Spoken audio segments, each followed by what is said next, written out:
সম্মানিত সহকর্মীবৃন্দ, আপনারা জানেন যে ইতিপূর্বে ঘটনা কি হয়েছে, কি ধরনের ব্যবস্থা নেওয়ার জন্য ঢাকা মেইল কর্তৃপক্ষ চেষ্টা করেছে।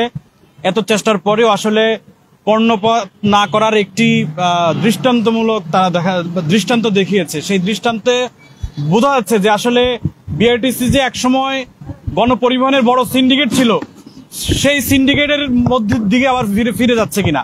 দীর্ঘদিন বিআরটিসি নিয়ে অভিযোগ কম ছিল, কিন্তু নতুন করে যে অভিযোগ তৈরি হচ্ছে, এই যে ওমর ফারুক যিনি এই ডিপুর ব্যবস্থাপক, এই ওমর ফারুক ইনি আসলে গণপরিবহনের মাফিয়া কিনা এটি আসলে আমাদের খতিয়ে দেখতে হবে।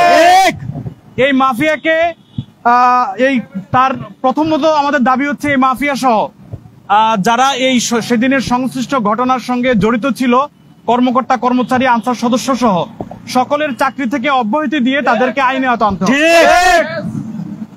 দ্বিতীয় দাবি হচ্ছে আহত যে সাংবাদিক আমাদের দুজন, এই দুজনের যে আহত হয়েছে তার ক্ষতিপূরণ দিতে হবে, এবং এই ক্ষতিপূরণ যদি কর্তৃপক্ষ না দেয় এবং আগামী 24 ঘন্টার মধ্যে তাদেরকে প্রকাশ্যে ক্ষমা চাইতে হবে, প্রকাশ্যে গণমাধ্যমে ক্ষমা চাইতে হবে। পাশাপাশি সেদিনকার ঘটনার যে যারা জড়িত ছিল, যেই যে অন্যায় করে থাকুক, সিসিটিভি ফুটেজ বিশ্লেষণ করে যদি তাদের কর্তৃপক্ষের কোনো কর্মকর্তা যদি অপরাধ হয়ে থাকে তাদেরকে দৃষ্টান্তমূলক শাস্তি আওতায় আনতে হবে। পাশাপাশি সেদিনকার সিসি ফুটেজ আমাদের গণমাধ্যমকে দিতে হবে।